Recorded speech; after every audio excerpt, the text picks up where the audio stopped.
ایک جنگل میں ایک بہت ہی بڑا اور طاقتور بھینسا رہا کرتا تھا۔ وہ بہت ہی طاقتور تھا اور جنگل کے سارے جانور اس سے ڈرا کرتے تھے، یہاں تک کہ جنگل کے شیر بھی اس کے سامنے ٹک نہ پاتے اور اس سے ڈر کر بھاگا کرتے تھے۔ وہ بھینسا کبھی کسی کو کچھ نہ کہتا اور اپنے کام سے کام رکھتا اور کھانا کھا کر سو جایا کرتا۔ لیکن اگر کوئی جانور اس کو سوتے ہوئے جگا دیا کرتا یا اس کے پاس آ کر اونچی آواز میں شور کرتا تو وہ بھینسا بہت ہی غصے میں آ جاتا اور وہ اس کی بہت بری حالت کرتا۔ اس لیے سارے جانور کبھی بھی اسے سوتے ہوئے اس کے پاس بھی نہ آیا کرتے اور نہ اونچی آواز میں شور کیا کرتے تھے۔ ایک بار اس جنگل میں ایک بہت ہی بڑا اور طاقتور شیر آن پہنچا۔ وہ شیر سارے جنگل کے جانوروں پر حملہ کرنے شروع کر دیتا ہے اور سارے جنگل کے جانوروں کو مارنے لگ جاتا ہے۔ جنگل کے جانور اس سے ڈر کر بھاگنے لگ جاتے ہیں۔ وہ اس جنگل کے بادشاہ شیر کے پاس جاتے ہیں تاکہ وہ اس بڑے شیر کا مقابلہ کر کے اسے مار گرائے یا اسے اس جنگل سے بھگا دے۔ جب جنگل کے بادشاہ شیر کو پتہ چلتا ہے کہ جنگل میں ایک بہت بڑا شیر آ گیا ہے جو کہ اس جنگل کے جانوروں کو مار رہا ہے اور جنگل کو نقصان پہنچا رہا ہے، تو وہ اسی وقت بھاگتا ہوا اس کا مقابلہ کرنے کے لیے وہاں پر پہنچ جاتا ہے۔ لیکن وہ اس کے سامنے بہت ہی چھوٹا ہوتا ہے اور وہ شیر بہت ہی بڑا ہوتا ہے۔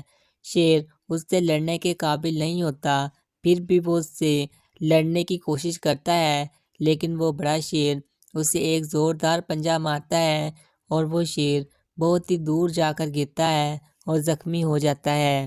جنگل کے جانور بہت پریشان ہوتے ہیں کہ آخر وہ اس شیر کو کیسے ماریں اور کیسے اس جنگل سے بھگائیں۔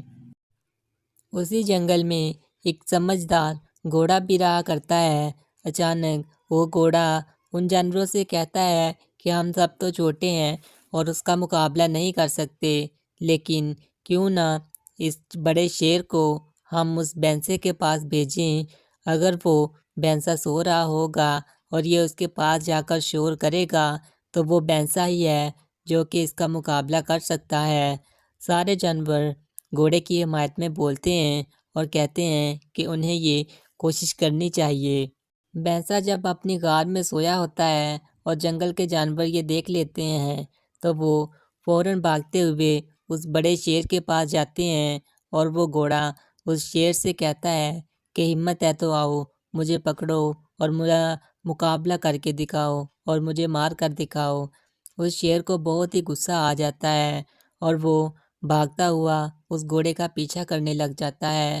وہ گھوڑا بھاگتا ہوا اسی بھینسے کی غار کے پاس پہنچ جاتا ہے اور وہاں سے بھاگ جاتا ہے۔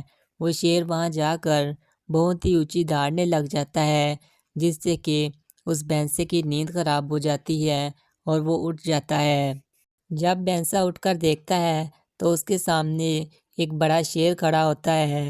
بھینسا اسے کہتا ہے کہ تمہاری ہمت کیسے ہوئی مجھے نیند سے اٹھانے کی؟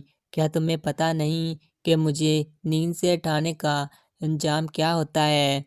شیر آگے سے بہت غصے سے بولتا ہے کہ میں تمہیں ابھی مار کر کھا جاؤں گا۔ جب بھینسا یہ بات سنتا ہے تو وہ اس پر ایک بہت ہی زوردار حملہ کرتا ہے اور وہ شیر بہت ہی زیادہ دور جا کر گرتا ہے اور بہت زیادہ زخمی ہو جاتا ہے۔